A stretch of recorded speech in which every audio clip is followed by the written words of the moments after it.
Alors, pour parler un peu des questions les plus importantes au niveau environnemental maintenant en Tunisie. Les problèmes environnementaux, vous voulez dire. Euh, la Tunisie, elle a des problèmes de rarification des ressources naturelles tout d'abord, hein. Il y a le problème de l'eau.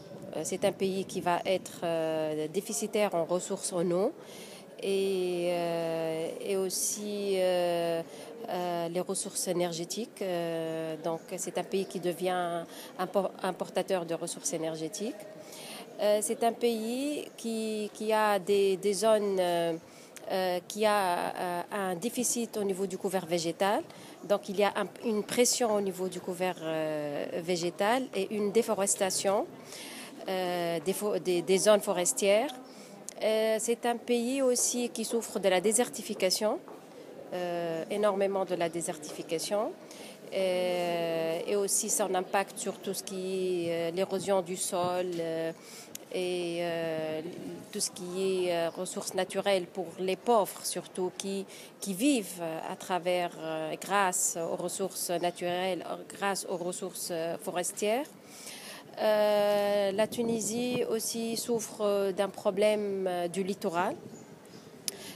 Ceci est dû aux effets des changements climatiques. C'est l'impact des changements climatiques sur tout le littoral. On a la montée des eaux et son impact sur le littoral. On a eu détérioration carrément de toutes des zones et des villes à cause de la montée de l'eau et aussi à cause des constructions excessives des hôtels pour le développement touristique.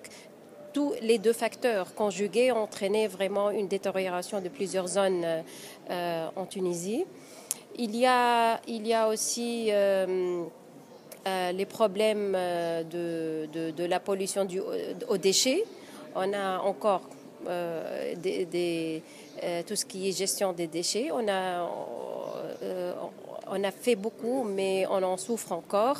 Les déchets solides, les déchets aussi chimiques. Il y a des zones comme Gabès, comme Sfax, qui ont vraiment souffert par la pollution due à l'industrie chimique.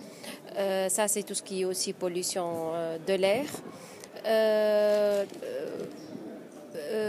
Aussi, on a un problème au niveau de la biodiversité. Il y a des espèces qui sont menacées, qui sont en voie de disparition. Il n'y a pas une politique claire et cadre réglementaire clair en ce qui concerne la protection de ces espèces et de la biodiversité.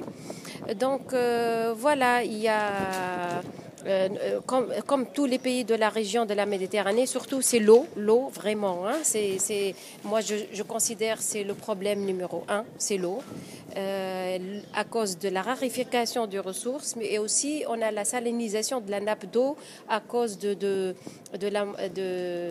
changements climatiques aussi. Ça a un effet sur la salinisation de l'eau. Donc c'est ça en gros les problèmes environnementaux en Tunisie. Tous ces problèmes ont porté à des mobilisations différentes dans les pays. On parle par exemple du bassin minéraire. Il y a eu une grande mobilisation en 2008. C'était quoi le rôle de l'environnement du coup dans les processus révolutionnaires? Si on voit la révolte, elle a commencé dans le bassin, au niveau de la région du bassin minier, on voit que ces gens-là souffrent non seulement de la marginalisation de la part des politiques en ce qui concerne le développement régional, mais aussi ces gens-là, on utilise leurs ressources et eux, ils ne profitent pas de ces ressources. Aucun profit, c'est-à-dire aucun partage, c'est-à-dire il n'y a pas de considération de partage de profit pour ces populations qui habitent tout autour de ces grands industriels qui existent là-bas. Ça c'est, je considère, on trouve ça dans tout ce qui est phosphate. On trouve ça il y a une autre usine, on n'en parle pas beaucoup, mais il y a l'alfa, une plante pour la production du papier. Et il y a des gens qui vivent à partir de cette ressource. Ils font des produits, de l'artisanat à partir de ces ressources. Il y a des gens pauvres dans ces gens-là qui vivent à partir de ces ressources-là. Et il y a une industrie qui profite de ces ressources naturelles pour leur profit. Donc ces gens-là sont lésés sur le plan économique, donc ils sont marginalisés. Ils sont aussi aisés sur le plan environnemental et naturel, c'est-à-dire ils subissent la pollution chimique. Et aussi, ils subissent l'injustice au niveau des partages, au niveau de l'utilisation des ressources naturelles, telles que la ressource la halfa, par exemple. Je dis un exemple de l'alpha. Comme vous le savez, c'est vrai, il y a les militants. Moi, je suis militante dans le domaine de l'environnement, mais aussi je suis consciente de la pression de la Tunisie en ce qui concerne la raréfaction des ressources énergétiques. C'est un pays qui subit deux facteurs. Le premier facteur, c'est qu'en termes de quantité physique, il devient un pays importateur. Donc, on importe les produits énergétiques. Et secondo, on subit les fluctuations des prix internationaux, des prix de l'énergie, du pétrole et du gaz. Donc, on a d'une part cette pression économique qui a un impact sur les caisses de l'État. Et d'autre part, il y a maintenant, vous savez, la liberté et les gens, ils sont devenus très sensibles à tout ce qui est aspect environnemental et ils parlent, ils disent ça affecte notre environnement, donc ils se révoltent. Et ils ont raison, c'est une technique assez agressive pour les ressources naturelles, et tout ce qui est géologique.